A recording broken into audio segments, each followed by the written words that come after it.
energy industry, you need a couple of key components. You need a market, and you need a regulatory environment that is workable for those purposes. So when I say you need a market, we currently have a market. It's relatively small. It is one of the biggest ones in Canada, and it's one of the fastest growing ones in Canada. But we as a company don't necessarily see the way that it's growing as the right way forward for biomass here or anywhere else. And it's due to a number of factors. It's due to some concerns we have with small-scale residential boilers and the light commercial units that are just above them. It's due to questions of the cost and the barriers to entry that we have as you try and transition people into using biomass in a residential scale application. From our kind of company's knowledge and our products that we sell, it's generally at least a $35,000 touch to put someone into a biomass boiler in their house. That's installed cost with the engineering and the mechanical work, the electrical work that goes into it. It's not a cheap proposition. For that, you're going to save roughly in Yellowknife about half of your heating costs. If you have enough heat load, $5,000, $6,000, $7,000 a year, that's not a bad proposition. But the vast majority of people are not in that position. They spend $3,000 or $4,000, and it starts to become a fairly difficult economic argument. The other factor is that the boilers themselves don't tend to be terribly great in terms of dealing with our environment. They're designed for the European environment, and they're great boilers in that environment. Unfortunately, in our environment, they suffer a lot from basically being under-designed for the purpose. We run them hotter, a lot hotter for a lot longer, and we burn parts out in them, and it gets expensive. Sorry, I'm just trying to read my notes here, and I'm losing them behind things. So what we see as the way forward is building out district energy networks. This is the way that they do things in Europe. They are transitioning heavily away from the idea of having individual boilers in individual houses, and they are going to a model where they distribute heat through a pipe to everyone. This is the model that we want to transition to as a company. Sorry, I'm just trying to see my notes here.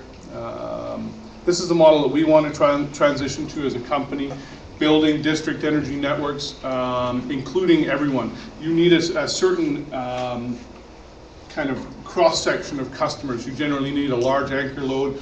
But our intention in building these district heating networks is to service everyone that the pipe goes by: residential, commercial, industrial, and institutional. We'll also going to look as we go further out at combined heat and power, which is generating power from biomass. And when you generate power in any scenario, be it from fossil fuels or biomass, generally, you're only getting about a 30 to 35% return on the energy you put into that system in energy useful out. Most of the rest of it goes up the heat, up the exhaust stack as heat. In a district energy system, we can take the heat that comes off the generator, be it biomass or fossil fuel based, and put it into a district heating network and sell it. And in that, we get about a 92 to 95% return on the energy we put into the system. So it's much more efficient. We basically don't waste that 70% or so of energy that we can recover in the district heating system.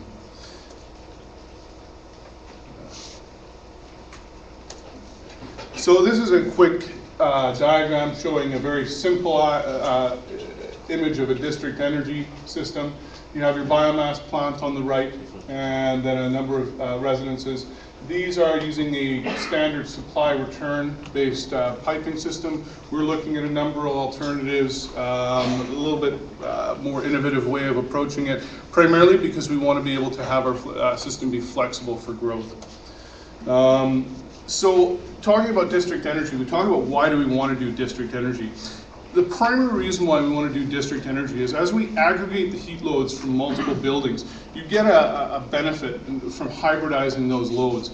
Loads in buildings for heat tend to go on a cyclical basis. The boiler turns on, it picks up the heat load, heats the building, it shuts down, the building cools down. And so the boiler's coming on and going off, coming on and going off. And this is actually not the most efficient way for a boiler to run. In a district energy system, you take the loads of a whole bunch of buildings and you bring all those cycles together and you end up with a fairly steady load. You're not cycling on and off in the same manner. This is a big advantage, a difficult one to model out, and one that we kind of look at in the benefits of doing our system as an additional benefit and not one that we necessarily build our financial models on. The second advantage of a district energy system is you have basically what amounts to utility scale reliability in your heat delivery.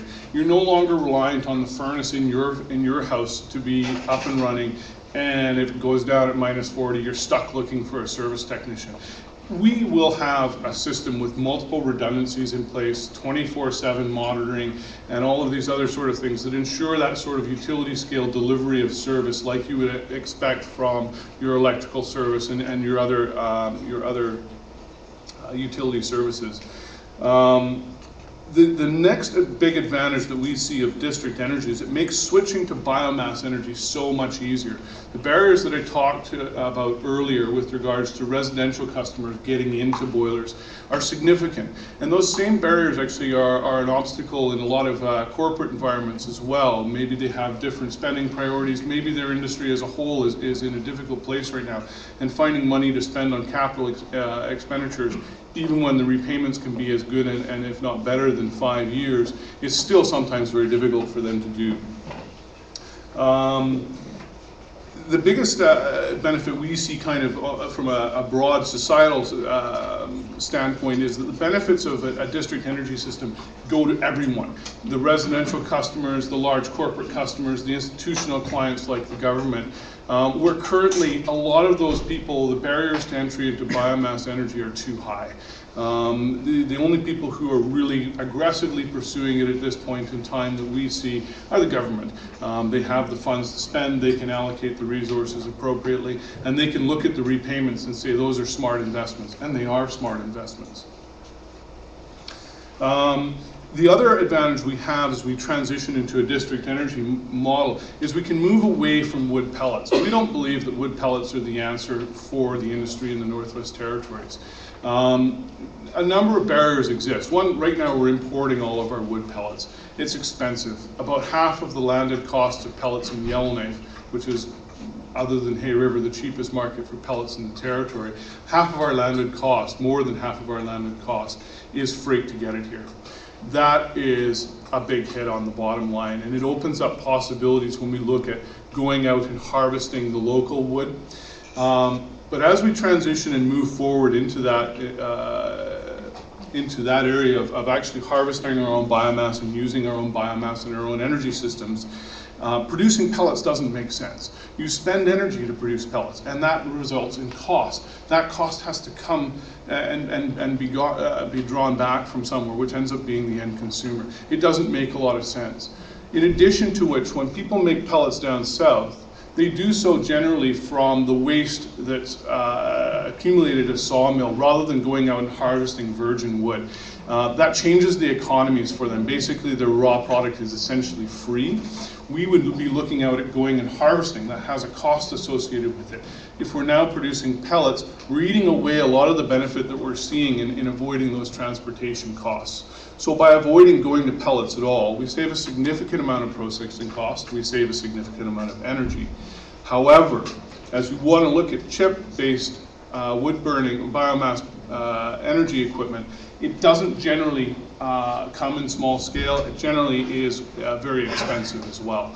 So when we aggregate a lot of loads together, those barriers don't really exist in the same way, and we can move forward with a model that makes sense and that's more achievable and attainable even in small towns. The idea of trying to produce pellets in, say, Fort McPherson or one of these other smaller communities where there's only 1,000 people, it's a pretty tricky proposition. The equipment is expensive, it's difficult to operate and maintain, and there's just not a lot of good justification for it. The other element that we really like about district energy is it creates a foundation to build out a biomass electrical generation market. When you do combined heat and power, essentially our European partners that we're working with on the technology side have said you can look at either your heat market or your electrical market as essentially being a free service. You can make your money and profitability on one side of that equation, and then the other side is just gravy. And so that means that we can bring energy to market for electrical generation at costs that are far more competitive than diesel is. And although the technologies are still quite nascent as far as small communities in combined heat and power, they are emerging and they are very, very close to prime time. We did a feasibility study for the government last year. Some of the options look quite promising. What we didn't like was that they were maybe a little bit not mature enough from a market sense to want to be putting them into a small community and running into all the challenges that you would have there. We see as a company, our market is here in Yellowknife. We live in Yellowknife, and this is where we want to start. We want to learn the lessons here, and we're hoping that as we do so over the next 5 to 6 years, those nascent technologies really solidify, and we can start identifying solutions that will work well in the smaller communities as well. One of the key things that we want to do as we build out district heating in Yellowknife is develop centralized control and monitoring. So essentially you have one station for all of your boiler plants, and we will have multiple ones. And that's where you have your 24/7 staff monitoring the system, making sure that everything is running properly, dispatching technicians when necessary to address concerns. And then of course you have your ongoing operation and maintenance. It also allows us to design a district heating network that's designed for growth and expansion. And I don't just mean that in regards to Yellowknife. We envision a scenario where we could provide a service into smaller communities where they don't necessarily have enough people to have trained technicians in multiples to run a biomass boiler facility or a combined heat power facility. We could provide the centralized control and monitoring here from Yellowknife, and then dispatch the local people when they're necessary to maintain the equipment, you know, if it's a middle of the night type scenario or whatever. So developing large-scale district energy in the north, it's going to require support from all levels of government and from local businesses. We really need to have anchor loads to develop large-scale district energy. By an anchor load, I mean a facility that requires a lot of heat load in and of itself. It builds kind of the market and builds some of the business case for putting together a district heating network. The other principle that we feel very strongly about, and it is one that we feel the city maybe missed a little bit when they did their local district energy from the Con Mine, was that we feel that everyone who the pipe goes by should have an opportunity to hook up and enjoy the benefits of that service. And we're designing our system around the principle that that's part of the idea. About 35% of the heat load market in Yellowknife is residential. To forego that market doesn't make a lot of sense for us from a business perspective, we don't feel. So right now we're actually aggressively developing our first large-scale district energy project in Yellowknife. We're working with various levels of the territorial government, especially the Department of Transportation, who've been extraordinarily helpful. It's targeted at the Yellowknife Airport. There is an aggregation of a number of very large loads out there. It makes a lot of sense. It gives us the opportunity to learn by doing and model out these systems in a more detailed way and be able to provide the sort of detailed information you need to do these things properly in the Northwest Territories. It's a challenging environment. It will be different here than it is in other places. We are working with the universities in Manitoba and in Europe on developing the right engineering approach to putting piping in the ground here. So this is what we feel building an NWT energy economy will accomplish. It'll build a strong NWT-based energy market. It'll keep the economic benefits of that market in the north rather than sending probably 95 cents on a dollar to someone somewhere else when we buy fossil fuels. It'll increase the economic spending power of residents and businesses by reducing the cost of their heat and their power. That'll open up opportunities for people to start developing businesses. We also are very interested in exploring the possibility of partnering with someone on the idea of building greenhouses.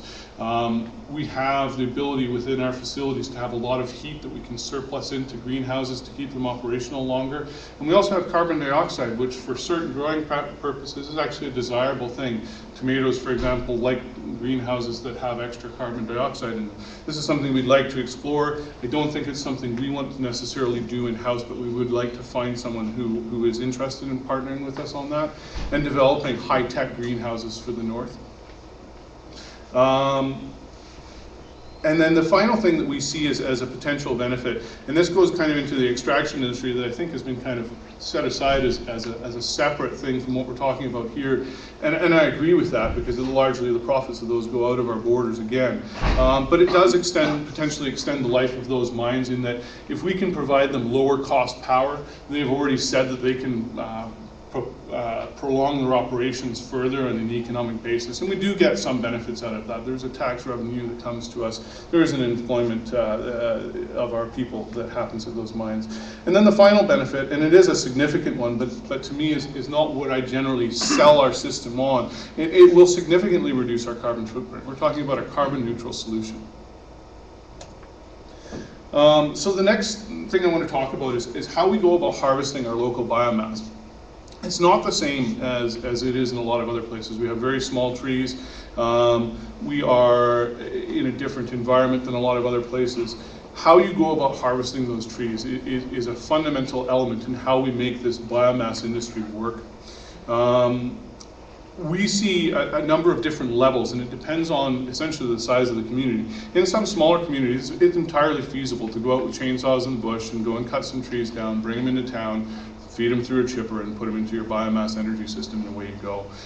In the larger communities, though, we're anticipating needing to get into mechanized harvesting to accomplish the sort of volumes and scale that we need to build a realistic biomass energy industry. I've talked before about the idea of burning wood chips instead of burning pellets. I won't go into that again.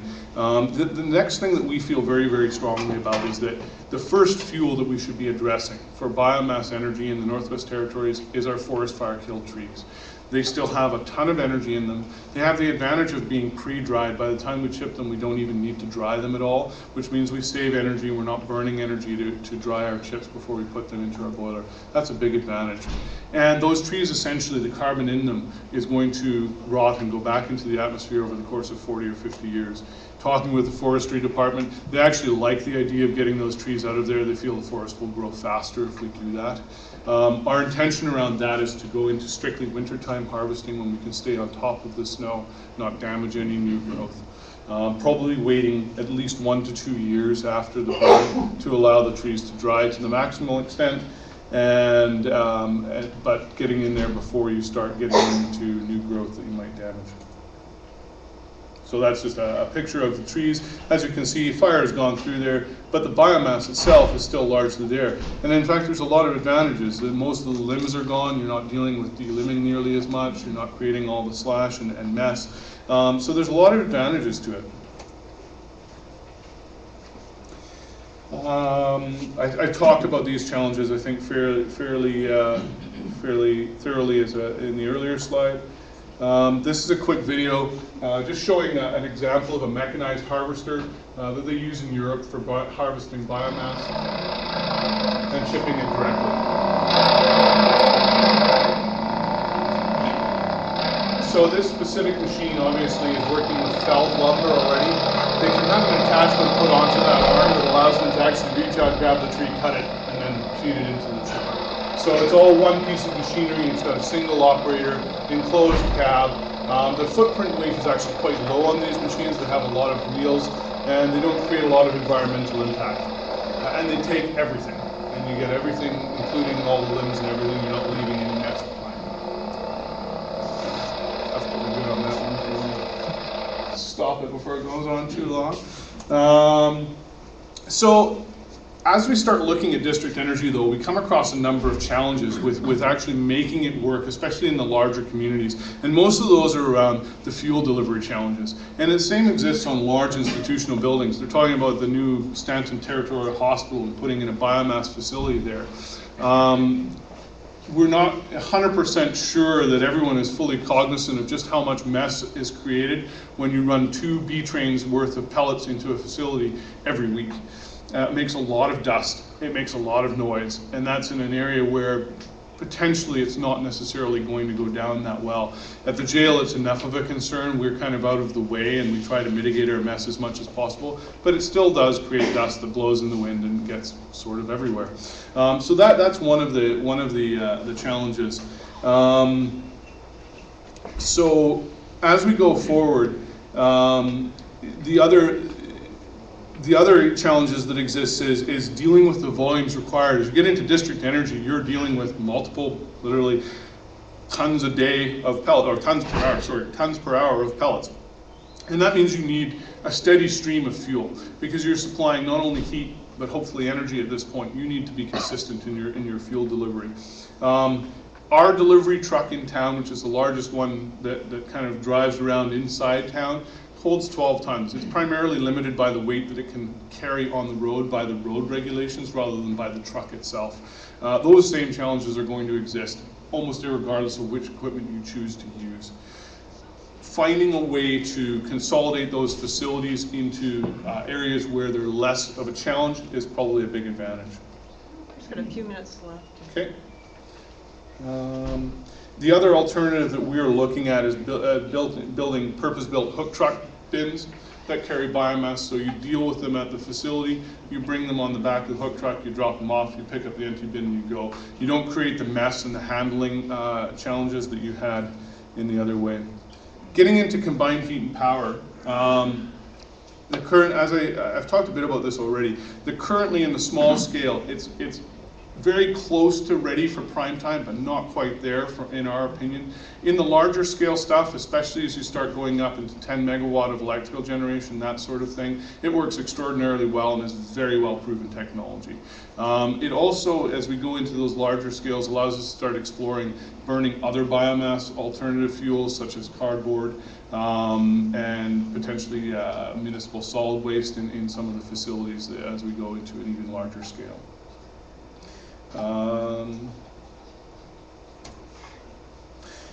The next thing I want to talk about is how we bring biomass into the far north. As you go above the Arctic Circle and above the tree line, obviously you no longer have an easily harvestable source of biomass. However, the transportation cost for fuels into those regions is already extraordinarily high, and therefore the cost of fuel is already extraordinarily high.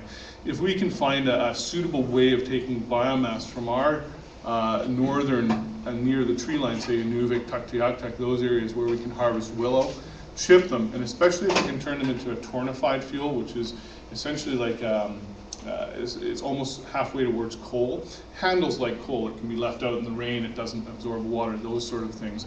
That will be an advantage and will allow us to address that market. And then actually we are building somewhat of an export market for our biomass product, although really only to our own communities in the far north and potentially to Nunavut and maybe to Alaska and the Yukon as well. I think I talked a little bit about the challenges in residential scale boilers before. Basically what we've found is that two challenges exist when we look at the European boilers in our market. One, our season is a lot longer and therefore they run hard for a long time. And then the second big challenge is that most of our boilers run in fin applications and therefore run at 180 degrees Fahrenheit as opposed to most Europeans 140. They all burn components out, our model included. Fortunately, ours is about a $100 part, which is replaceable. The ones we used to sell was about a $750 touch. And it really affects the economic argument of putting a pellet boiler in your house when you have a significant replacement cost as frequently as every 2 years and more often in some cases. That was how often these parts were burning out.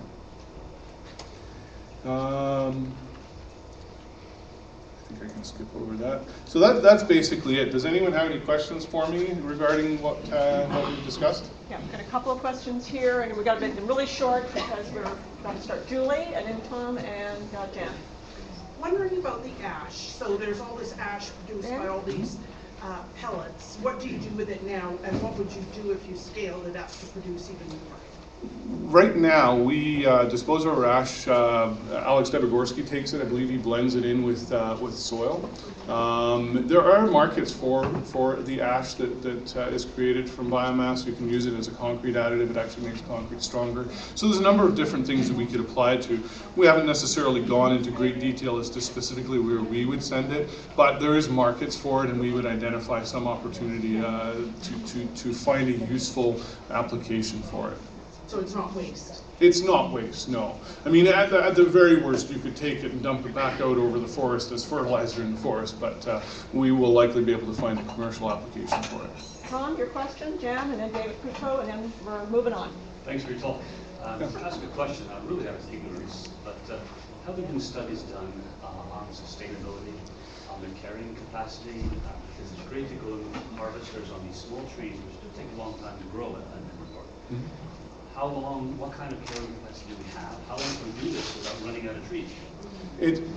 I don't know if there has been a detailed study of it, but looking at what's happened in other jurisdictions and people we've talked to who are in this harvesting business in other jurisdictions, specifically in Finland, where they have trees that are actually quite similar to what we have, small spindly trees that grow very, very slowly. They don't seem to feel with our population base that we're going to be running into any sort of sustainability problems. The other factor that we look at is we're targeting primarily the fire-kill tree, and we really don't want to touch anything virgin and green because it costs us about 30% of that harvest just to dry it. And so it doesn't make an awful lot of sense. If we stick to the fire-killed stuff, we're not actually really impinging on the forest, and we're actually probably doing it a benefit in terms of growing back faster. I don't, from what I've seen, see it as a huge issue. If we had a larger population base, I would agree it would be something you would have to have serious concern over. Jan, your question, and then David. I just wanted to separate for a moment the heating versus the energy, Yes. the power, and because I have a lot more questions about the infrastructure you need to transport heat and so on. But for the fuel question of actually providing power to local energy districts and stuff like that, how would that potentially work in Yellowknife? Like, could you set up a plant and tap into the existing infrastructure for transporting energy so it could potentially replace the diesel plant as a supplementary power backup? Or? Our intent would be to be what's known as a power producer and not a power distributor. So we would sell, much as NTPC sells power to Northland Utilities, we would just be a bulk power producer, and we would produce base load power. And the nice thing about biomass is because of the way it works, you can actually produce really steady base load power, which is what NTPC wants to buy, and is one of their big concerns with solar PV and other solutions like that that go up and down. We don't want to get into the business of being involved in distribution or anything like that. We just want to be a power producer and sell them bulk power at a reduced rate versus what it costs them to generate with diesel. Getting through the agreements and the regulatory and everything else and negotiating those things is proving to be a bigger barrier than getting into the district heating side of things, which is why that's what we're really actively pursuing now. But we have every intention of pursuing the power component as well. It's a bit more of a challenge from respect of the partnerships that we have to agree to and everything else to actually go about selling power. Okay, David, quick question. We're really starting to get short on time. One of the main industries in Scandinavia is they do have a forestry industry. Yeah. In the north, we don't. No, we don't. If you're talking large scale generating energy, power, you need large scale. We do. And that's what we want to build. That's what we see being built is that biomass energy industry in the harvesting side, the people going out and actually going out with these harvesting equipment or in the smaller communities with a chainsaw, but trying to keep the wood local. Don't be transporting it from one community to another. Go out your back door and get the wood locally because it doesn't make sense. The transport kills us up here, kills us on everything. We have this huge industry that currently we send a lot of money to people somewhere else. And we can bring all of that money and keep it in-house. It'll be less money. We're not going to be spending $500 million if we bring it down to biomass. We'll be spending less, which is good for everybody. But that, call it $250 million of economic activity. All of the benefits of that stay here instead of going to someone somewhere else. And that's what we see as the big benefit. I don't think we're going to get there tomorrow or 5 years or 10 years from now, but I could see us realistically being able to generate the vast majority of our energy within 20 to 25 years this way. We need the district energy component in all of our communities to be able to have the market to build out the rest of it. Absolute last question is Jack Van Camp, and while we're doing that, Sorry. Sure. Oh, sorry, Dean. But I think it's important that one thing we're doing in Northwest Territories, we're developing forest management plans, so actually to answer this gentleman's question, we have to manage the forest in such a way that it's sustainable. Yeah. And I think not only that we have to consider the growth of the forest, but also we have invasive species that are not moving in here that we have to control. And I think you talk about Scandinavia and Europe, they have the biggest movement they use, they cleanse the forest. Yeah. They get rid of the dead species and they and you've made that point, David, and Fort McPherson has done the forest management plan that the rest of us can learn from. Thank you. Jack Van Camp, final comment. How do you see these combined heat and power systems working in the summer? What we were actually looking at, and I missed this in my presentation because I was trying to hurry through the end of it, we were actually very interested in looking at a hybrid of different solutions. We like biomass because it's energy on demand when I need it, and it's now, and we have the resource. But we also really like the idea of getting into solar thermal and solar PV. We intend to generate right from the get-go in our district energy systems our own electricity for running our pumps and so on and so forth. We also intend very quickly after we get started to start work on a large solar thermal farm, and basically our intent is through the summertime months to run almost exclusively on solar thermal, and that will provide domestic hot water load that we provide to all the buildings that are hooked up to us, most of whom won't need a heat load, some of whom may need hot water to run their chillers. Okay, I think I'm going to stop the discussion here and move on because we've got a great panel coming up and I don't want to compromise their time. Thank you, AJ. We'll be hearing from you again. Okay. Thanks so much for your time. I appreciate it. We have Bob Brownlee and we have Aaron Braylon Valentine, who are going to set up the last segment, or the afternoon segment. The segment is called Breaking the Mold. Well, you can mention whatever you want to mention. So, Bob and Aaron, who actually, these two individuals, as you all know, have been doing a lot of stuff that breaks the mold, that is getting us outside the box. And so they're going to set us up for the upcoming panel on localized economy trail breakers, and the last panel of the day, which is reclaiming the commons and adaptation and change. So again, we have got 8 amazing speakers that are going to follow these two brilliant people. So Bob and Aaron, you want to just take it away? Okay, thank you. That's 1, 2, 3. Thank you very much, Lois. You're keeping us all hustling here. And I know I'm getting feedback that it's so great to have more discussion time, and hopefully that's happening after hours for those people that are out of town, and hopefully we can figure out a way. But I think that's a real concern. How can we best capitalize on things? And I'm hoping at the end of today, we might just take a few minutes and see how we can address some of these interests in follow-up, because that's going to be really important. So yeah, this is a bit of a challenge for me, breaking the mold. Unlike my partner here, Aaron, I haven't been all that successful at breaking the mold so far, but I see the need, and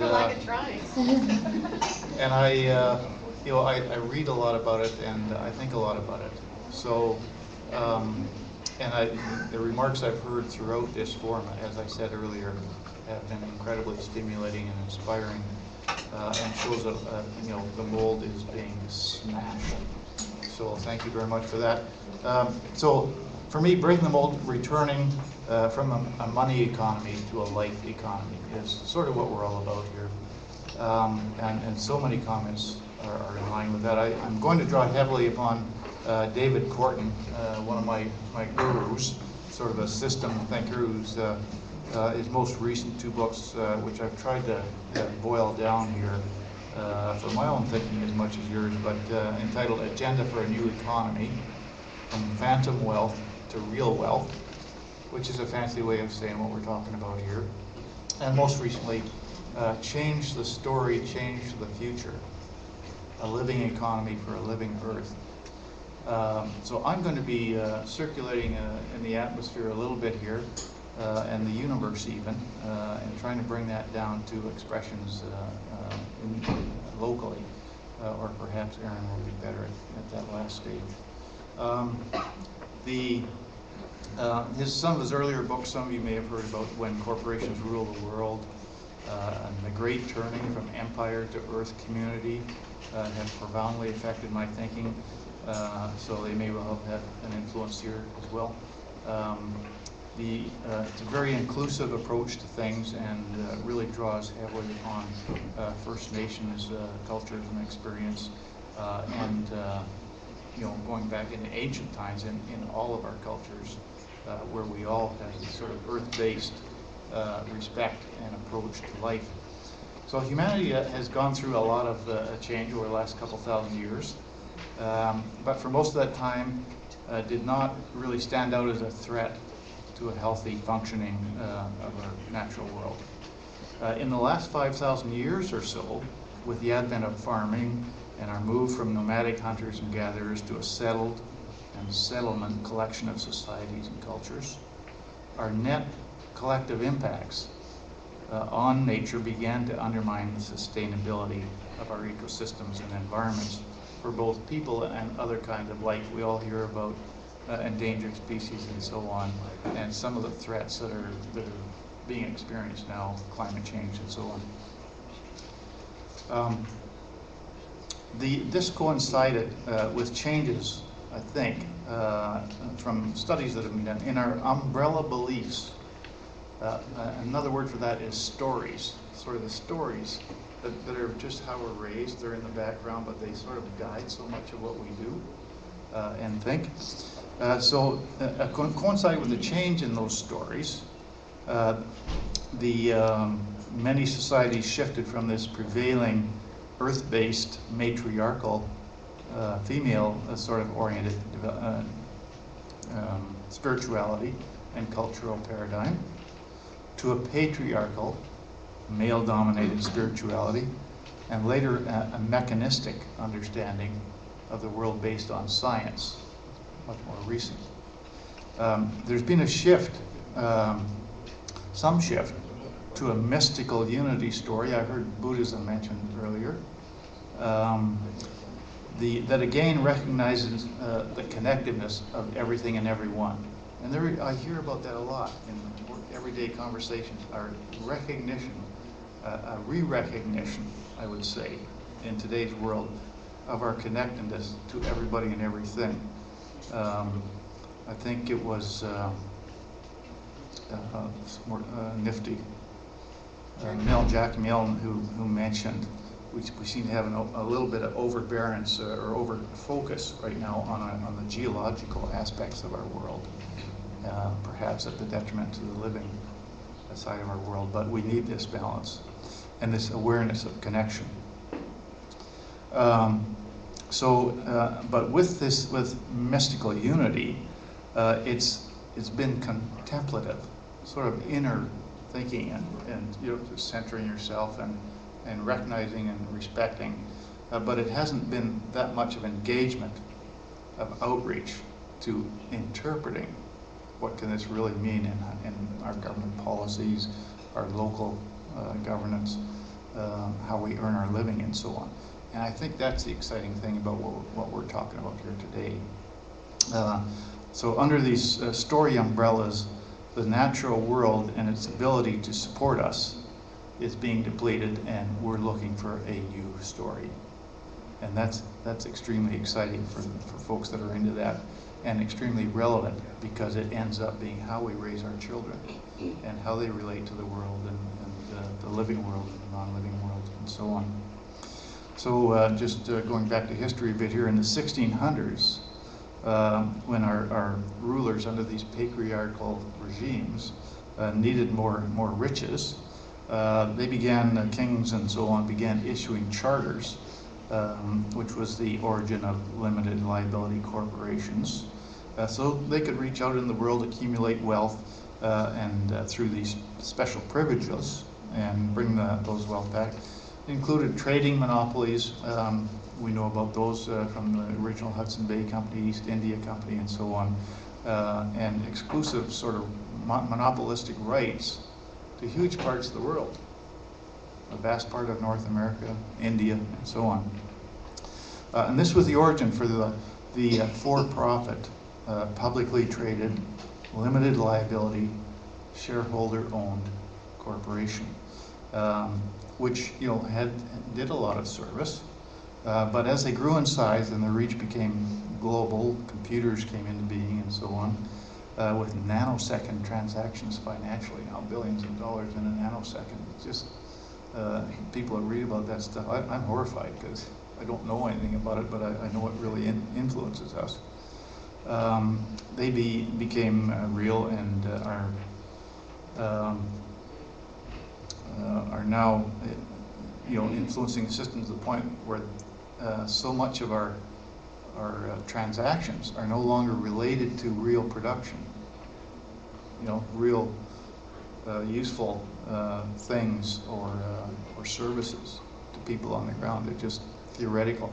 So the valuations of trading are worth, in dollar values, are way beyond what actual values are monetarily, and certainly have little to do with real values. So they influenced through their influence over the courts, even, where they've become recognized as having all the powers of an individual, as well as all the powers of a corporation, and their advocacy powers with governments. They were able to build a really freed up and deregulated world that has cost us in some ways. And with such influence and failed government leadership, I would say, community residents all over the world have largely been forced to give up responsibility to the global economy and its homeless international corporations. Now, that's not the only side of the equation, but that's an important side, because one of the big side effects on that was on the commons on which we all depend. I think, as I heard Arthur Toback a little bit earlier, I heard about how people are not safe on the river anymore during spring breakup. As they harvest geese, they have to call on helicopters for safe transport. He had a couple other things where climate change related, they don't come to mind here, but we've all heard about Yellowknife's power and what the extreme drought has done to our forests. So much, global scale fires last year and threats this year. Now we're having to burn diesel and so on. And that's what's happening, is that this is the positive feedback loops that make things worse. So helicopters burning diesel fuel to generate Yellowknife's power, this all feeds more carbon into the system, makes things even worse. So there's some really good reasons to be concerned about all this, and to always think back to these stories that guide us. How are these things related, and how can we really be thinking about new stories in a really more aware way? As we stand now at the brink of decisions that will dictate the future of humanity, as we heard in our very first speaker at Dennis's meeting Thursday night, as we are reach this brink, and our natural systems that support us and all other life are under threat. The defining struggle of our time has become a contest between corporate power and people power. We must now be defined as valuing money or life, and how we govern and develop our community economies will reflect that choice. And I'm so excited because I see the weight of our decisions being reflected in what we're talking about the last couple of days. Back to the stories we choose. Corton describes our past stories, which allowed the development path we've experienced, and also suggests a new story that can change our future. this is the good news. He describes how our various sources of knowledge, and there's so many sources of knowledge nowadays, but the science and the mystic, the indigenous, historical and contemporary, are intersecting in really exciting ways. All of these threads of knowing and understanding are now leading to the conclusion that the universe is and has been unfolding with ever greater complexity and beauty since the Big Bang. 13 billion years ago is the latest understanding. But this is amazing. We've had various extinctions and whatnot of life, massive, but each time it's bounced back in even greater complexity and beauty. Today, as far as we know, we humans are creation's most daring experiment in this evolutionary potential of reflective consciousness. But with this, and our amazing degree of power over nature that has evolved with us, I think we've learned, comes some real responsibilities. Corton here calls for a new story and a living wealth economics that the new story calls for. So what is a living wealth economics? It's one that's based on the recognition that nature is our source of life and therefore beyond price. Rather than how to allocate money to maximize financial return, such an economy focuses on how to allocate human time and talent to maximize living returns for people and nature. Again, this is just saying what I've been hearing so much of today. Living wealth economics serves what Corton calls the sacred life and living earth story, one that recognizes the right and authority of households and communities, households, another word we've heard in key places here, to take on their full responsibilities to self-organize how they wish in service of all life. That's a big statement. This is a major redirection from the sacred money and markets story that we've seen unfolding. Under that story, we've seen the destruction of the commons, the things that nature provides and that should be readily available to everyone. I think of the commons as the clean air, the clean water, the uncontaminated fish and animals, the stable climate, the healthy soil, quietness, dark nights, bright daytimes that our undiminished natural systems typically would provide. Under the sacred money and market story, we are seeing a dangerous level of climate change and a seeming inability of the world to react responsibly to it. We see our self-sufficiency for producing our own food and energy deteriorating, leading to more expensive imported food and energy from afar with high carbon emissions for transportation and food production, as we've heard. The government money arcs south out of the territory, as they've observed before, to circulate 7 times and hire people and provide profits to communities outside the Northwest Territories. We see imported bottled water from afar and bringing the plastics that contaminate our water bodies, our small organisms and fish, and that because water is so heavy causes yet more climate damaging fossil fuels to be combusted in the atmosphere. While we contemplate whether or not we should be fracking to serve the sacred money and market story, we hear that the people of Canada are being sued for $250 million because the people of Quebec decided to protect their commons the best way they know how, by saying no to fracking to the American company Lone Pine Resources. As Dennis has said about some aspects of our system representation, this is insane. It reminds me of Vandana Shiva. Some people may have heard of her. Yeah, there we go. A lady from India, educated in Canada, telling my wife and I that Britain exported 450,000 tons of butter to Europe in the same year that Europe sold the same amount to Britain. We got to give our heads a shake here. This is not working. Earlier, just during this forum and with speakers this afternoon, we heard and will hear presentations on how our residents and communities, you people, are recognizing the need to do things differently You are recognizing that we must respect the commons, serve life, and break the mold by shifting from the sacred money market story to something like the sacred life and living story, or whatever story we come up with. Indeed, it's exciting, inspiring to me to see this happening in one way or another throughout the communities of the Northwest Territories. Our youth are often at the leading edge of relocalization, really committing to a cooperative, life-respecting approach that provides a role for everyone. Well, our elders are reminding us how, yes, darn it, that's how we used to do it and need to do it.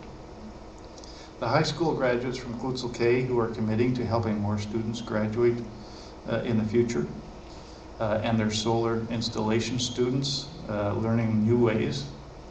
The recognition that shifting from wood pellets manufactured afar to wood chips produced locally would yielding many more local jobs and less fossil fuel combustion. The many dedicated northern artists who strengthen their cultures and our lives by their commitments in our communities, and the economic development officers who are awakening to the need to localize our economies once again, but with more awareness of the interconnectedness of all things. These are exciting times, and you are part of it. By acting together and with common vision, we can ensure the right conditions and supports for moving forward. I think there's going to be some good stuff coming out of our discussions, and I know we're going to continue. We know what we need to do. We know the traditional northern innovation that exists out there. We've all seen it on the land, and we know what's available to us. Acting on the opportunities that building localized economies brings will protect and restore our commons and create the strong communities that we all envision. And I'm really looking forward to hearing what Aaron has to say next, and our panelists after that. Awesome. All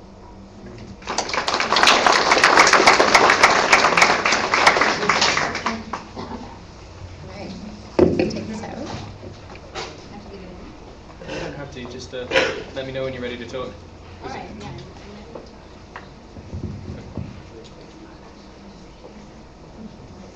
Thanks, Bob.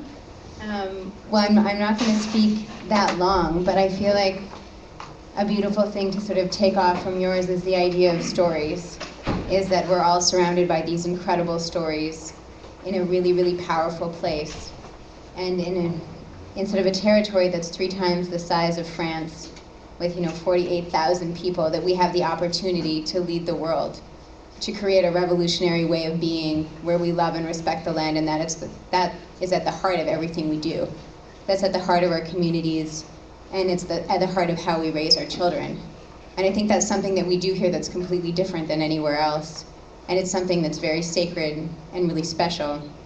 And I like that you were talking about a living wealth economy, because we've been in, I think, a battle for a long time here, where a lot of people from a lot of different places have been selling us the kind of economy that they think we should have to make them rich. And I think that our communities know that there's so many other ways that we can be healthy and wealthy that aren't based around profit. And I think that that's something that's really exciting, and that it's been resounding more and more, because you see people starting to gather and organize, and you see events happening all around the territories that are about coming together to take back practices that make us strong and healthy. There's Moosai tiny camps happening in Litzel K. There's so much going on that shows us that the change is here. And I think one of the challenges I hear people talking about all the time is, on the ground, people feel this movement and this momentum, and they want change and they want things to be different. And then we come up against the ceiling of sort of bureaucracy and government and things that seem to move so slowly, and we're not sure how to work with them. And I think it's really a time to start asking, when we're talking about policy, what are we talking about? Because we're getting really, really stuck in paper, and so often we're sort of hearing, like, that's not the policy, or we have to, do more research. And when we look and we take a step back and we look at what evidence-based policy decision-making is, it's based in research. And we have so much research that shows if health is at the center of your decision-making, that's how you build strong economies. That's not rocket science. That's something everybody knows in their heart, but that's also something that research shows. And we look at around the world when you look at how we build stable economies. What we have a lot of evidence about is how we build unstable economies. And how we build unstable economies is by investing in a perpetual system of petrocapitalism, of systems that make entire countries and entire economies run on oil and gas extraction. And I think we all recognize that we need to have oil and gas. It plays a role right now in our economy. But as we move towards transition, it's really important, I think, for us to keep recognizing that if we're talking about a living wealth economy, that an economy based in petrocapitalism does exactly the opposite. All of the research shows that if we have more oil and gas extraction in whatever community that is happening in, you have greater wealth disparity, you have rich people getting richer, you have poor people getting poorer. You see extreme sort of movements happening towards crimes around women. There's a massive impact around women and violence that's tied to oil and gas extraction. That's global. That's not something that just happens in the States, that just happens with fracking. It happens in Nigeria, it happens in Azerbaijan. Oil is something that can very easily devastate communities because of the culture that surrounds it and because of the corporate strategies that have been long embedded in that industry. So it's really important to be conscious of the types of industries that we bring into our territories and invest in, and how we use and leverage our power to make sure that we have control over what happens on the land that we care about. And I think this is where there needs to be this critical interjunction between what's happening on the ground and the way everybody wants to live and the way everybody's imagining all these beautiful things happening, and making sure that our governments and our structures of power and decision making reflect those values. And I think that's where there's a big sort of shift that we're waiting to happen, is where do we see sort of big decision-making mechanisms at a national level that reflect the values in the hearts of the people that make up our communities. And I think that's something as a young person and as a parent now and someone who's becoming not young, is we're looking for that change. And this is the kind of gathering where we say, you know, what kind of community governance can we have? What kind of territorial governance can we have that actually reflects and lives our values? And I think we spend a lot of time as young people and talking to our kids about, you know, all of the things they're worried about. Like, you know, my daughter's 8, she's worried about Syria, she's worried about fracking, and she really is worried that right now we can't drink the water, and she wants to know why that is. So when we're responding to the needs of our communities, which is really the future of our children, I think we have a responsibility to say, what kind of governance do we imagine and can we reimagine? And if we bring in all of the things that we hear, you know, sort of about our stories, and our stories here are strong. And I feel like no matter where we go, we hear so often, you know, that if we love the land and we take care of it, we will love and take care of ourselves. And I think you all know that when you go out and you spend even a little bit of time, whether you're making a fire, whether you're checking a fishnet, that feels so good. It feels so much better than going to the grocery store. We can feel that, we know that, it's truth. And if we spend more time doing those things, we build stronger communities. And I think the more we can enmesh this sort of reality into the way we practice governance and the way we relate to each other, we don't have to get 9 different people to sign an agreement to give a community money to, you know, do a camp. Like, it's about the redistribution of the money that we have and using it in a better way. I don't think that it's a revolutionary thing to say we need to completely restructure the financial management of the way we take care of each other, because we have a lot of people with a lot and a lot of more and more people with very, very little, but we can do better with what we have. So I think it's a really creative challenge to reimagine how money is managed, how policy decisions are made, and how sort of the larger picture of the money economy that you're talking about ties into, you know, everything that trickles down to us, and how do we reimagine that. So I think that, you know, what I heard from what happened this morning and the days before is there's a lot of big ideas, and there's a lot of big heart behind those ideas. And I think that when we move forward into this panel, talking about sort of, you know, the commons and what we're doing, I'd like to think about how we're recapturing our creativity and our power to start reimagining the kind of, you know, governance that we want to see. And that's governance that's just about making good decisions for our families from the heart to take care of what we love, and that's the land and each other. So I hope that there's some space for reimagining, and that the story umbrella that we're building is one that we look back on and that we're really proud of, because we're changing something really fundamental that's for the future. And I think that if those are the kind of stories that we're investing in and weaving and sharing, and we keep sharing that those sort of things are inevitable to happen. So I don't know what else you think, Bob, but that's what you made me think about when you were talking.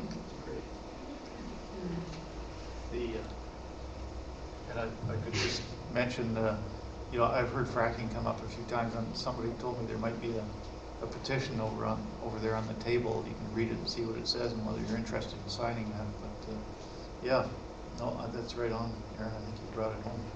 And like you say, I think our panelists are going to come through for us here and really develop this. Thank you. Boy, what a wonderful way to set the context.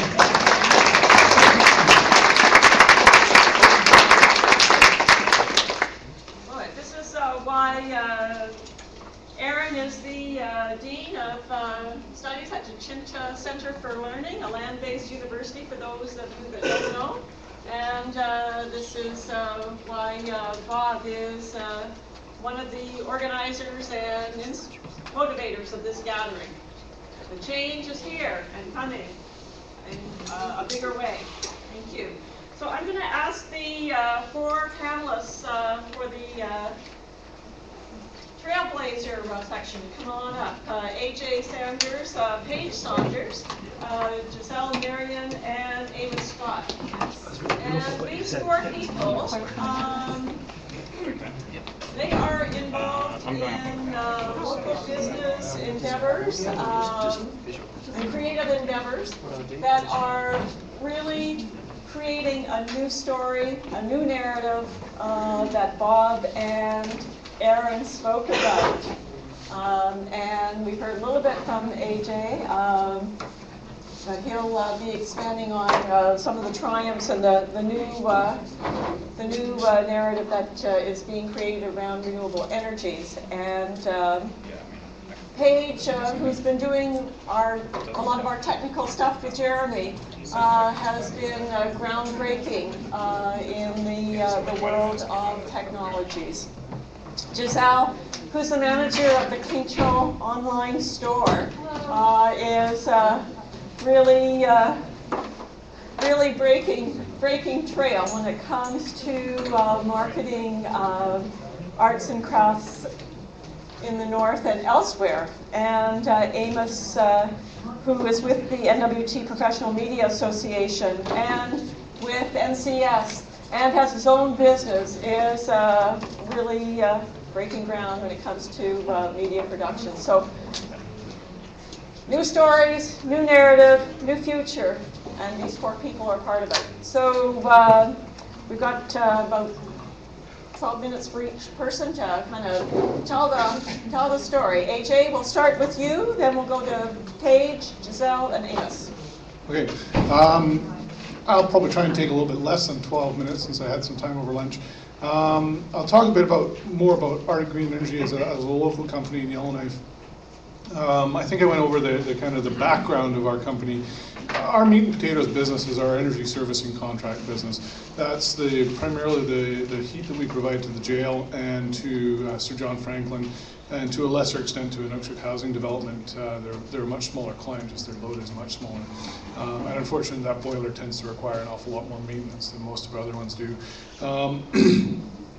It's enabled us to kind of spend the last 9 months or so transitioning our business model towards district energy. As a company, we have been basically the energy service contract, selling boilers, both residential scale and commercial scale, and then pellets themselves, the actual wood pellets themselves. We sell a lot of those. I think we about nearly 4,000 tons of pellets in the last year between our own usage and the pellets that we sell on the commercial market. In the last year or so, we were engaged in looking at how you go to market with residential pellet boilers, how you start building out the business, and that's been basically my whole job as I've worked with Arctic Green Energy. I was originally hired to do sales, and didn't take me very long to come to the conclusion that outside of the commercial area, sales wasn't really, selling residential boilers wasn't really what we wanted to be doing as a company, and fortunately Bruce agreed with me. We have been pursuing commercial boiler sales, but quite honestly, even in that arena, we have kind of put that aside and really been focused almost exclusively on our district energy projects, with the exception of a couple of projects that were still ongoing from before. The focus has enabled us to kind of spend a lot of time figuring out all the various different components that we need to put in place to actually have one of these things go. We've built out detailed financial models of the business, and the best part about the district energy as a business is it stands on its own, and it actually stands on its own very, very well, especially if you're talking about locally harvested wood chip fuel. The models we've built, they don't need subsidies. We don't need government handouts to make this work. And it's capital intensive stuff. It's not cheap to put a lot of pipe in the ground to run a utility scale heating operation. However, the financial people, the financial groups we're working with so far have shown every intent to invest in the project that we're doing at the Yellowknife Airport. And we're hoping actually to hook up at least 1 or 2 clients this summer to actually have people operating for the winter. It's very ambitious. Bruce tends to be that way, which is a good thing. I think it pushes us forward, and it drives us to do things that a lot of other companies would probably spend a lot of time thinking about and not necessarily getting anywhere with. I believe that we will, if not this summer, then definitely next summer, be hooking up a significant number of clients at the airport to our district energy network. And for us, this is an opportunity to put basically a stake in the ground and say, look, this does work, and it does work well. And you can build a business around this and employ people and generate revenue in the community, and basically bring us to a point where we can actually be self-sufficient from an energy standpoint. You know, if the oil tap was to somehow get turned off, if we have the mechanisms in place that I discussed over lunch in the district energy and in the combined heat and power, we can actually deal with that. It's not going to happen overnight, but I believe it will happen. I believe the economics are too strong in favor of biomass over fossil fuels, primarily due to the transport costs of getting fossil fuels into the territory, and our high heat loads and electrical demand. You put those things together, and this is an opportunity. I think the fact that in a lot of cases our diesel infrastructure in most of the communities, and especially in Yellowknife, is aging, and most of the senior level government don't see that as the way forward. That bodes very well for biomass. I think Michael Miltenberger spoke yesterday, and he and I have had some discussions on the topic. I think the way forward is a mix of all of the renewable options. We believe in solar, solar thermal, solar PV. Wind is a good option. It's finding the right technologies and hybridizing them together. The great advantage of the biomass components is it gives us the ability to generate energy when we want to. It's a fuel like fossil fuels are, and has that same ability to be turned on and off when we want it. I think that's it for me. Good, thank you. Hand for AJ. Okay, we've moved on to a new table. What an upgrade. All right, I'm gonna abandon my sound tech job. Hey, it's working. Good. Hi, my name's Paige. I thought, I don't know, Jeremy, are there any things up there that are interesting to any interesting questions? On the chat? Yeah. I'm wanting to try to change this up a little bit because I've been here the entire time, like most of you guys have, and it's kind of not super fun just listening to someone talk for 15 minutes again and again. So has anyone here started a business in real life? Yeah, got a few. Okay, what are they still going? Is there anyone who started a business that didn't work out, that closed up? There's a few. Okay, so this is something that I think is a common problem. People are afraid of failing, and it prevents them from doing things. The fact that most businesses fail means that we should have seen a lot of hands coming up for both of those. But not too many people are willing to admit that a business didn't work out. And that fear of starting something up is really, it really gets them away. So I thought I might go through a few things that I've done over the years talk about some of my failures, so that you can kind of see how it's not all great. All right. So I started off in New Zealand, like Bruce, who started Arctic Green. Actually, I thought it was going to be kind of surreal dual New Zealander thing going on. So I started off in New Zealand. I was working for a company, and after 2 years, I was like, my boss is an asshole. I hate this job. I should go do something else. So I left and went to Yellowknife. And after 2 years here, I was like, my boss is an asshole. I should go do something else. And then I had this moment where I was like, well, maybe I'm an asshole.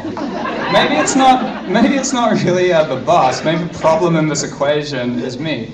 And I think what it is if you're a kind of person who wants to start a company or has that sort of a drive, you're going to bump into problems with your boss inevitably because they're telling you what to do and you're kind of a little arrogant and think that things should be done your way. So what I ended up doing is I started a media company, and now I'm going to share something that I'll call a failure. Starting a company in town and making money here is not really that hard. I think the best thing about Yellowknife is that the business environment is awesome, but a lot of people fall prey to starting a business that already exists. They start a consulting company with a very vague sort of a mandate, or they start a media company a lot of the time because they were a graphic designer. So you kind of see people again and again falling into this trap of starting something that already existed. Has anyone here started a business and found, there's a lot of difficulty, a lot of competition here, and I'm not making any headway? Yeah? Okay. Can you share your story? What did you? Is there anyone who wants to? Okay, right. Someone can relate. Is there anyone here who started something and then realized that the competition was dealing with something that would like to talk about that? Yes, go for it. Well, I started, bought a business. It was the only camera store in town 25 years ago, and it thrived for 25 years. And then Walmart came. Yeah, then smartphones arrived. And smartphones arrived. So yeah, basically things shift, things change. So yeah, basically it failed. Yeah, well, I think you did the right thing when initially setting up. A lot of people, like you found a niche that no one was occupying. Like a very smart friend of mine in town once said to me, don't start another restaurant. Be the only guy in town with a crane, you know? If you've got a thing that everyone needs and you're the only person with it, then business is really easy. You can kind of suck at it, actually. And there's a lot of people in town who suck at what they do. There's so many people who are like, my ex came around, not ex-girlfriend, my ex-plumber or electrician or someone who I got to do some design work or something. And it was terrible, they were late, and then you go, well, why don't you try someone else? And I'm like, I've tried everyone else, only 3 of them, you know, who else am I going to go to? So you see that in town a lot. There's a lot of businesses that aren't particularly strong that you can start a business to compete against.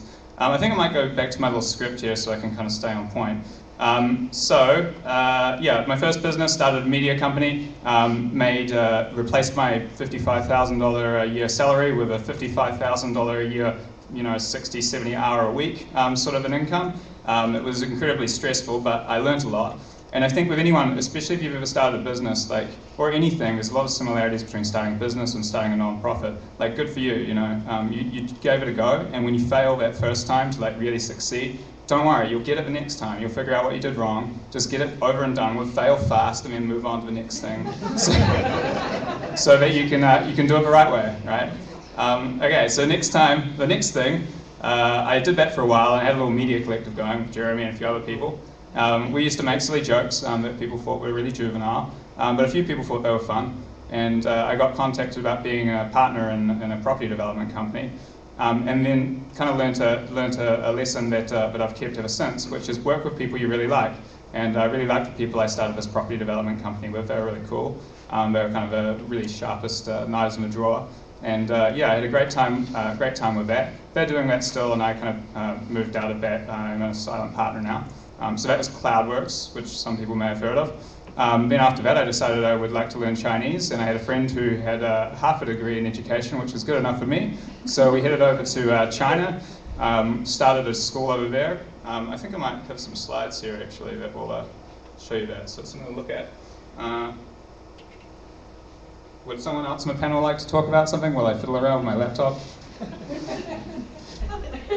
The page is pages in the industry that I get to chat about, or started out in the industry that I get to chat about. And so I think within the media industry we have a lot of examples of too many companies doing the same thing. And I can expand on that once we get to that point. Thank you, Amos. Actually, Amos got to see me when I was incredibly incompetent and only mostly incompetent now. He actually was there on my first project, and I can remember being like, I look like a moron all the time. So, China. China's a fun place. And what I realized with China was that Yellowknife, there's a lot of people in Yellowknife, and people who like to travel. A lot of people came up here because of those sort of people. So if you can offer people in Yellowknife a place to go to teach English for a year, line it all up and meet with them here, then that's something that I want to do. So here's Susan Saunders pretending to be a Chinese dude. Here's a person looking depressed. That's Matt, who we started with. So these are all Davis's pictures. So we went over there. We run camps, so occasionally people come over from Yellowknife and do that. Here's the school. It's always kind of surreal for people seeing Yellowknife written in Chinese. Is Matt at the front desk. Here's the money that we use in the school. So we put the Snow King on the money. We put Welder's daughter on there too. And here's Pablo.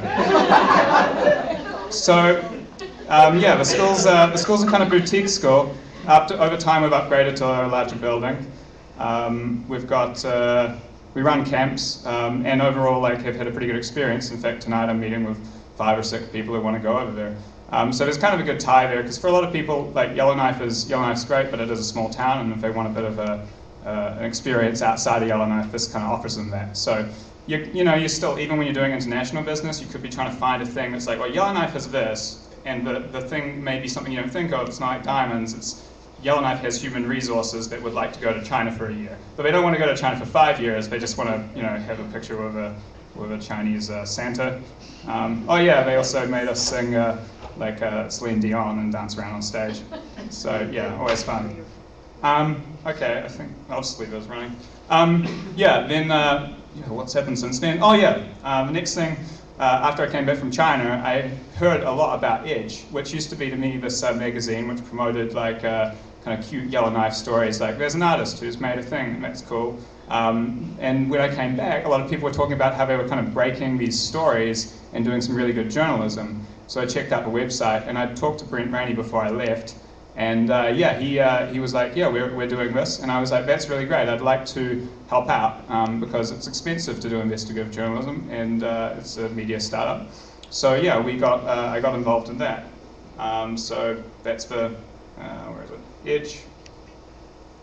So yeah, I'm not part of editorial at all, but I help them out, kind of trying to get these banners, which are basically how the website funds itself, and the subscriptions as well. So it's a kind of with the Edge again, I think it's offering something that Yellowknife doesn't really have, which is this local journalism, and we're also looking at doing a lot more territorial stuff too, which is quite exciting to me. Most of the government stuff that's covered is territorial level. So I don't know how I'm doing for time, but that's a kind of quick rundown. You're doing really well, Paige. Okay. You know the drill. No, I don't at all, obviously, but yeah. I think I'll finish up now, so that if there's questions at the end, I can fill there'll be people in. time for questions. Okay. Thank you. Thank you. Go ahead.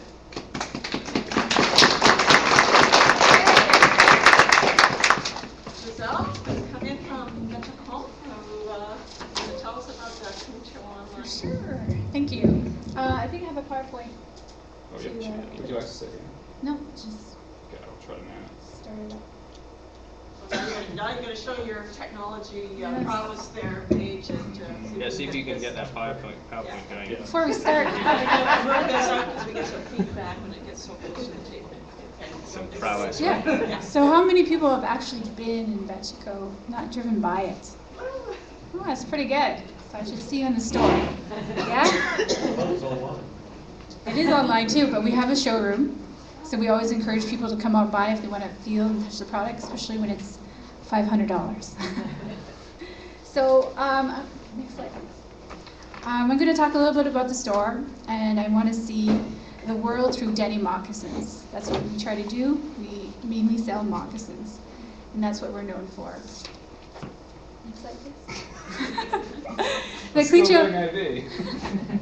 Clecho Online Store was an idea of the Clecho government and the Clecho Community Services Agency to promote awareness of the Clicho culture and people, to advance, foster, encourage, and promote the cultural and social interests of the Clicho people to the rest of Canada. So the Clicho Online Store was created in 2008 in August under the Clicho Investment Corp, which is owned by the Clicho government for the Clicho people. So here you'll see a nice picture of some handsome Clicho men holding the Clicho flag. And we sell those flags online. I think last time we sold one was to New York. So we sold that this summer. And we just like to personalize our products. We like to give a face to them. We like to be authentic of who we are. So this is just one of the ways we do that. So our goal is to discover, preserve, recreate, and celebrate the cultural heritage of the North and of the Clicho people. So in this photo, you'll see that we are sharing who we are on our own platform. We're taking ownership of our arts and crafts. And not only do we sell our products, but we wear our products. So we show that through social media, through our website, so people can see who we are. We're being authentic to who we are. So I've been asked to speak specifically about our region's innovative approach for stimulating and supporting a vibrant arts crafts industry. And we do that through partnership with organizations, artists, and communities. We cater to our artists. We try to develop a relationship with them, try to educate them in pricing, and promote them. We also have a photo here of Rosa Whitson, who's from Betchico. She's a maker of moccasins, really well known, beautiful quality stuff. Love her. If I could adopt her, I would. So here we're showing that where the product comes from. It's not just made in mass production. It's made in this house. She makes it there. She does the hide out in the shed in the back. Next, please. So the next one is organizations. This brings more variety to our store and more exposure. So in this photo, you see the Clicho Community Services has made a book.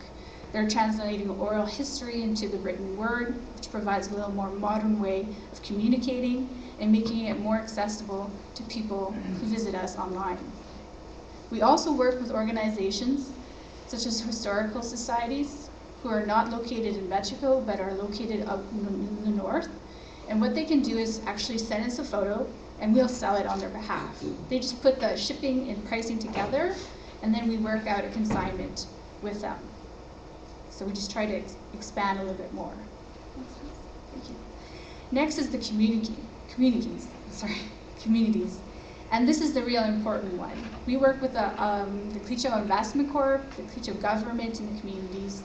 Right now, they're doing sewing groups in each community, all 4 Clicho communities, and they're going to be doing a fashion show on Aboriginal Day. Those products will also go to the Clicho Online Store to sell on their behalf. So this is one way to generate product for our store because we are based on consignment. So don't be surprised if I take pictures of you. I tend to stop people everywhere I go if they're wearing something that is Northern or Dene or Clicho, Inuit. We try to take a picture of it to show it's alive and strong and really proud of the culture of the North. So through partnerships, we're able to improve quality, innovation, and support sustainability. And we do that through pricing control, showing and highlighting our culture, emphasizing the uniqueness and the craftsmanship of the living art of the past, today, and for future generations.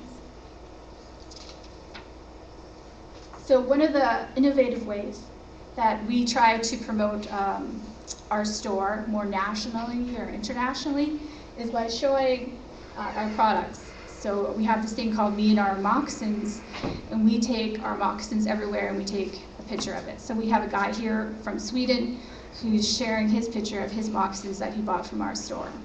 And then we have another person who's taken her Clicho moccasins in Antarctica and shared it with our store.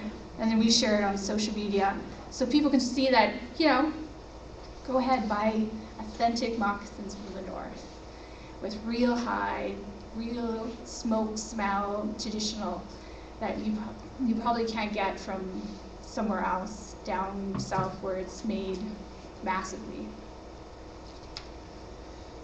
Another way we highlight is,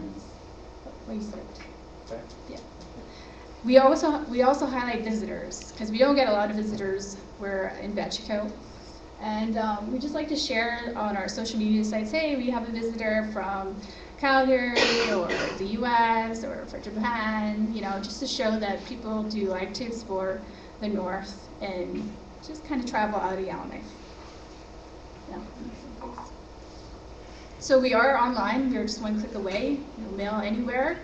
And we have a section too there for artists. We have links to the artist page where they can show their own work and people can contact them directly for custom pieces, but we also sell ready-made pieces on our store. Just allows more flexibility with the artist and for us too, and it promotes us nationally and in the north too. The next thing is expansion. How do we expand, keep it fresh? So we are now looking into Aboriginal tourism in the area, keeping it authentic, keeping it Aboriginal, and creating tourist packages that are available on our website. We're probably about a year off from that, but that's something we would like to put on our website to encompass more tourism and bring the whole circle around. Not only buying authentic, but being immersed in an authentic culture that is true to who we are. So if you want to come down for dry fishing, you can do that for a day and spend some time with an elder who has someone who can translate for you. And you can learn a little bit more about them. Next, please. So we're on 7 social media sites. Come like us. We post everything. Photos of what we do today, our products, but mainly who we are as a people, the way we live, and what we do and how we celebrate. And of course, being authentic to who we are. Oh, thank you. Yes, that's our Facebook page. And so in conclusion, through partnership, we're able to provide a quality and be innovative and support sustainability in the long run. We're hitting our 7th year this year, so pretty excited and hope to be around for another 10. Thank you.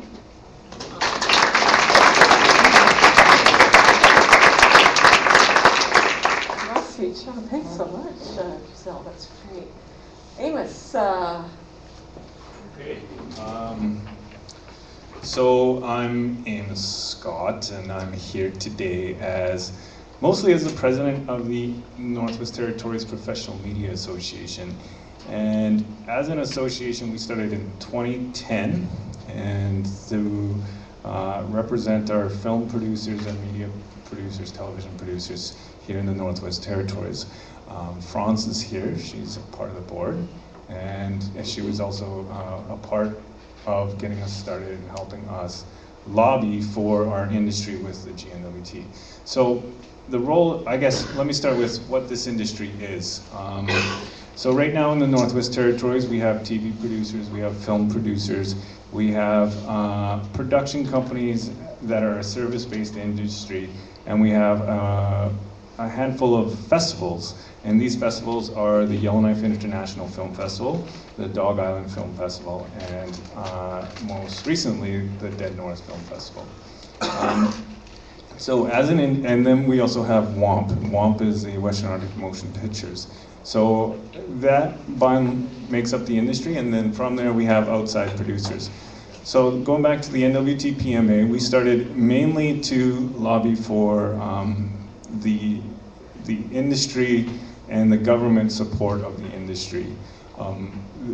The role of filmmaking or TV producing requires that the funding models that are out there within the country, there needs to be some government funding programming in order to make your show or your film.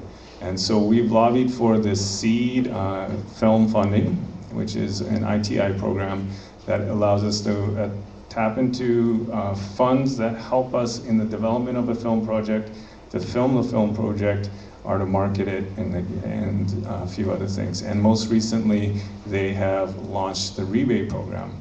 And so within our industry, if you're, I can give you an example. So my job these days is I'm a self-employed business person, and my business is the Denia Journey Productions, and it is owned by my independently owned production company, Adze Studios. And we have a contract with APTN to produce a TV show, 6 episodes over the course of basically a year. And that business model includes a funding scenario that it requires broadcaster funding, broadcaster license, and then that qualifies me for another national funding program called the Canada Media Fund. And in that model, I chose not to use any NWT funding, specifically to prove a point when we were at that stage of our I guess, lobby with the government. So that kind of television-based industry or film funding industry is unique type of creative, a creative economic model, I suppose, is a way to put it in the Northwest Territories and in the country. So we have, as an industry, we are a creative industry, and we're an entertainment industry, and specifically in the North, we're also part of a cultural industry. So it is there for a filmmaker or a storyteller to develop an idea and then find a way to make that idea into a film or a TV show. And that has a really fun thing that we get to do if we're successful with it, to a point where we get to come up with something out of the blue. And then it's maybe a good enough story that we have some money there to then hire somebody to do the camera work for us, and then hire somebody to do the editing for us, and then hire somebody to do the color corrections and audio editing. And most recently, with Denia Journey, I make a point of licensing all the music I use from Northwest Territories musicians, so that we are giving back to the community, the artistic community in that sense. So I think one of the things I've noticed about being here yesterday morning and listening this morning is that all these other aspects that we're talking about are industries that are social justice, in a way, industries. Whereas we're part of an industry that could be viewed differently than that. It is an entertainment industry, so we're trying to create money, a living out of our stories, and sometimes there is the perception that these stories are taking advantage of the people that are there. So I think one of the roles that we have as an NWT PMA is to encourage our membership, who are Northwest Territories based companies, Northwest Territories based producers, to find the authentic stories of the North. And we're a small membership, and I would say for the most part that's our goal. And one of the reasons we have that goal is because we've seen some outside productions come to Yellowknife and do stories that we didn't quite agree with. That being said, I'm here to represent an industry that I think, even as an outside producer coming north, we would like to encourage that, because it is outside money coming north. And that's one of the unique things about this industry, is that even with my television show, that's all money that didn't exist in this Northwest Territories prior to me making it come here. So I think we have a unique spot in this economy. The GNWT recently did their film strategy research and released the NWT Film Strategy and Action Plan, and that was with consultation of the NWT PMA. In it, they've concluded that there are 106 individuals within this industry and 24 companies at the moment that run in this industry, and it, as an industry, contributes almost 9.7 million to our GDP in this territory. So it's one of those things that I struggle with, because what Paige was saying earlier is that as if you get into this business, you're one trying to do your own thing and create something out of nothing. But in order to, often most of our companies, in order to make a living, is that you have to also be a service-based industry. So you are seeking out clients and doing their marketing videos. And there's a lot of us in a small market. So it means we're kind of competing not just for the work, but also with the creative talent that's there to help the industry. So it comes with its own challenges, but I think it's one of those jobs that I don't tend to whine and complain about, because it's a unique type of industry to be in. It's one that comes with a lot of fun despite its challenges, and it's administration work, but so with some of the challenges that come, I think there are a lot of positive and future potentials for our industry. Right now, within the entertainment media industry in the country, there's a lot of challenges around distribution. So the broadcast model, which I currently operate under, is slowly disappearing because it's based on the cable fee system within the country, and that model's eroding through the digital revolution of sorts. So there's less and less cable subscribers, which means broadcasters have less and less money to pay for independent producers like myself to produce a television show. So that little bit of challenge also reveals a little bit of an opportunity, and that's the digital media industry that's out there, and we haven't got to a point yet where we get to maximize on those opportunities, but they do exist. There are things like people make money off of their YouTube channels now, and that has the potential to, there are avenues there for the northern-based filmmakers to find a source of income. I wouldn't make it your only source of income. I think the interesting thing about our business is you kind of diversify in as many areas as you can in order to scrape by. But we do it because we're passionate about the North, we're passionate about the stories that are here, and we're passionate about the people that are here. And this gives us, going back to what Paige was saying, most of the filmmakers I know don't like to take direction from anybody else but themselves. So we get to this point where we start working for ourselves and we realize the challenges of running our business, and we start to talk about what else we can do for work, and honestly, we don't know, because you spend as much time investing in yourself and in your craft that you get to a point where you just can't walk away from it.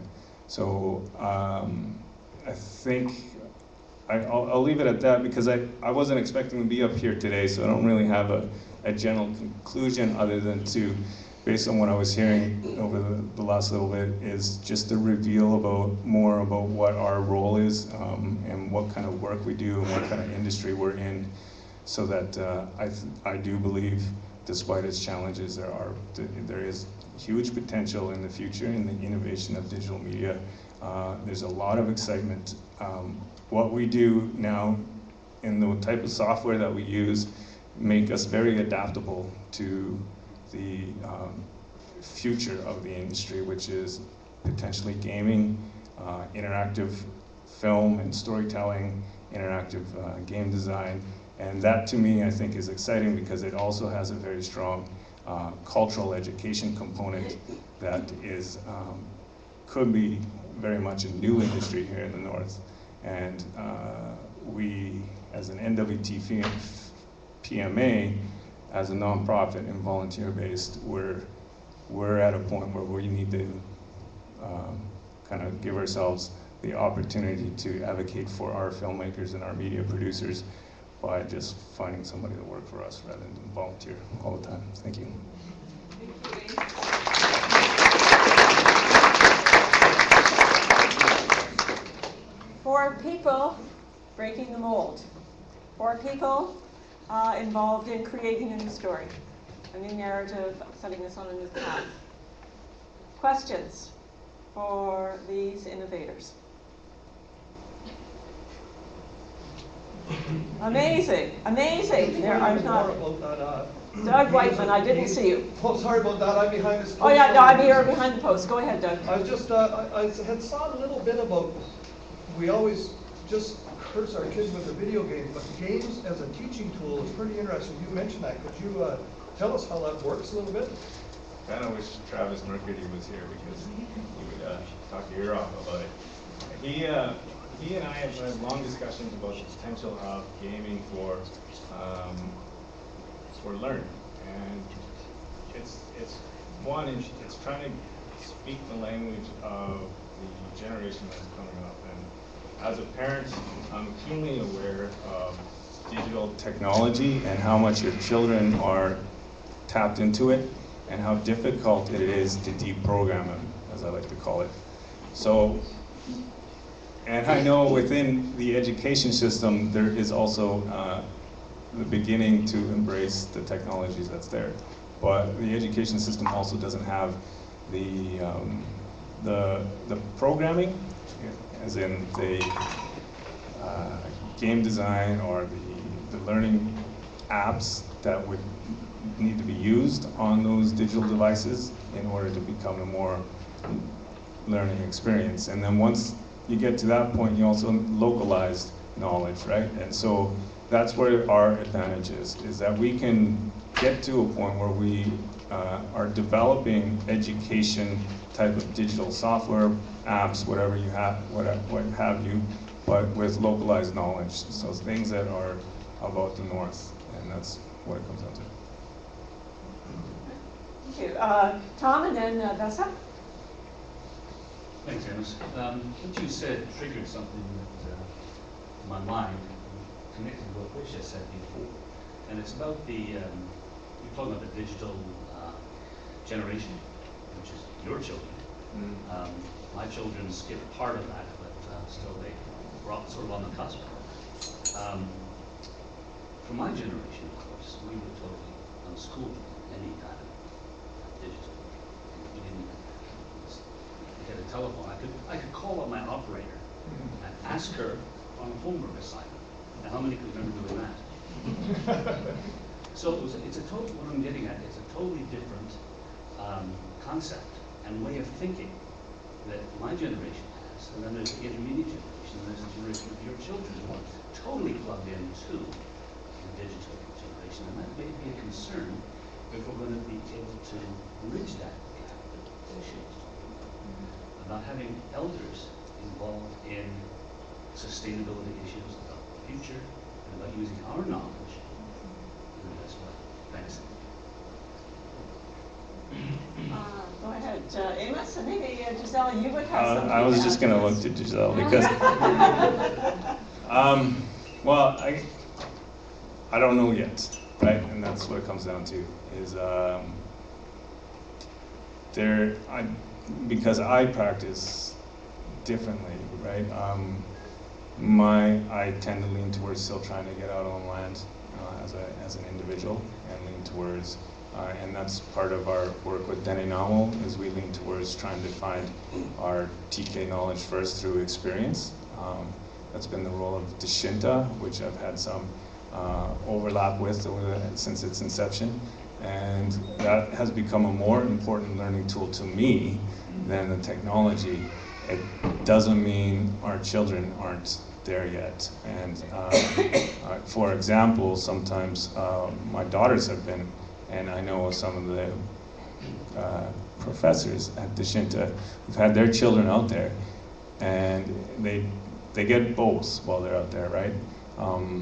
They spend almost as much time on their iPads as they do hanging out with us while we're working on moose hides, or while we're plucking a duck or making dry fish. So I don't really have an answer to that yet, but it's almost a rhetorical question. Yeah. But Giselle, would you like to add to that? I think it's just a balance. I know our schools have both. You have technology and you have online programs, and maybe have to reiterate that with the parent. And I think depending on the parent, they could do both. It's just a fine balance between the both, and remembering who we are as people, right? Clicho have a famous saying, strong like two people. We take both and we become stronger. And I think that's that's how I see technology acting for us. Thank you. Thank you. Vessa? I just had a comment about this conversation. So. I think Vessa has two. Yeah. Workshops in the communities. In one of the communities, the elders were talking about the young people using a lot of culture and traditional knowledge and their skills development, talking about hunting skills, fishing skills, how they do different activities, even on the river. There's so many things you have to learn from that river. And so they're talking about what could we do to make young people, children, and young people to learn more about traditional knowledge, about one and nine days, about hunting. And so they said, wouldn't that be nice to build some sort of a game or some sort of teaching for the young people to get in their iPad or their movies and to learn how to do these things. So at the end they say they'll be, if they do it right, they'll get an award from the day. So something like that they were talking about, but it has to be done by elders, it has to be done by people who understand. And they said, well, it must be a wonderful thing to give to learn. Good point. Good. Thank you. France? I think we shouldn't get all tangled up around technology. To me, technology is just the vehicle. And so it could be as simple as an elders committee that says, okay, so we think that these are the important stories or important messages, and now you guys fly with it and come up with this, this app or video game or something. So I think technology is just a vehicle. Yeah, good point. Shauna, did you have a question? I do have a question.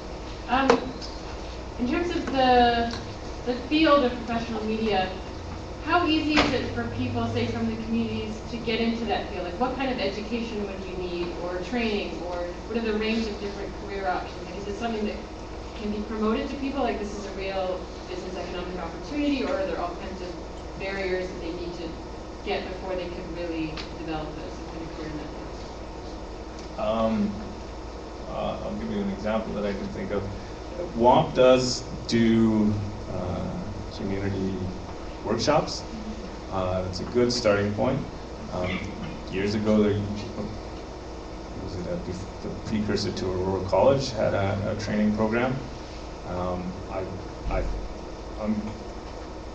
Because I talk about it enough, I do feel like, and because I've been trying to find skill sets that don't exist in this production environment, to the degree that I need it, I do feel like there could be room for more training, localized training programs as the industry grows. However, there are a lot of, I guess, people who can just learn by doing it, and like it's super accessible now. It's one of the most like photography, filmography, and even web design is a lot more accessible than it used to be, and that's why it's changed, revolutionized the industry, and it's very easy to be self-taught. If somebody's interested enough, and if they just get the right push in the direction, they can take off with it. I think H can add to this as well. Sure. Yeah, I'm totally self-taught, and I'm also not coming through the mic yet. Yeah. Okay, that sounds quiet. No, it's weird being on this side of it. So yeah, I'm totally self-taught in all the media stuff I've done, and people have occasionally paid me money to do it, so I assume it works. There's a few like websites like Lynda is an example, which just will take you through everything. Like they'll take you from like, so this is a computer through to like, and this is how you do 3D modeling in this application. So if you really want to learn, you just need an internet connection. And you can also, if you want to work, you just need an internet connection. A lot of people would love to throw some money out to contractors and communities if they could. So yeah, I think there's plenty of opportunities there. That's good, thanks. Suzette? My question was for AJ. I wondered if there was any public buy-in to district energy, particularly in the world of funding. Public buy-in. I think there's a buy-in in the sense that on the project we're developing at the airport, all but one business out there has basically signed into the line saying they're interested in being a client of it. Buy-in has not been a problem with the territorial government either. They've been a very helpful partner to do it. I don't see buy-in being a terribly great problem. It's a pretty good argument from both sides of the equation. There's a few elements still up in the air and some things that from a business perspective we're still keeping fairly confidential. But I don't see an awful lot of great barriers to what we're trying to do. The banks seem to be on board. The financial models work. Businesses that potentially would be clients are on board. I haven't really talked to anyone else who doesn't like the idea.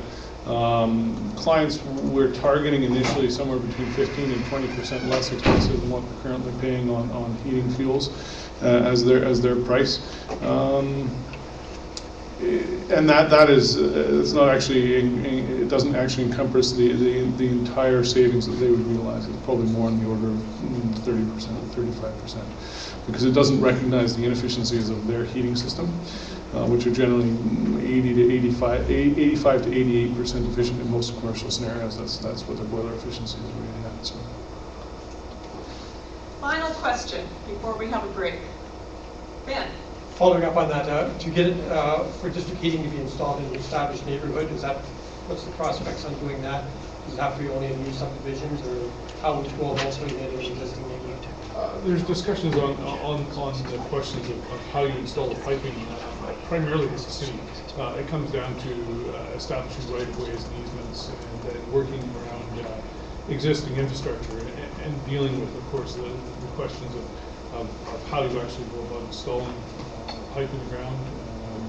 Of course, if you're going to dig up the street, you're going to dig up so there's issues around that. Our plan right now, as far as how you roll it out to Yellowknife on a larger scale, we want to work extensively with the city to develop a plan where any new development, automatically they're putting district heating lines in the ground, or we are as part of their project.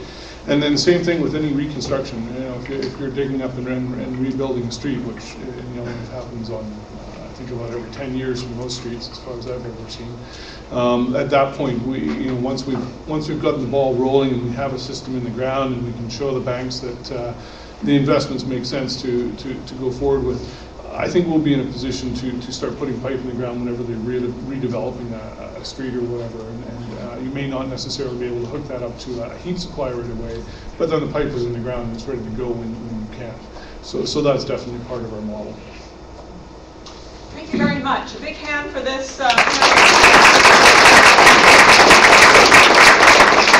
got 15 minutes for a break, which is good news. I ask you to go back and put a sticky up on the under those two questions if you haven't already done so. And we'll be looking for who's online to be added in as well.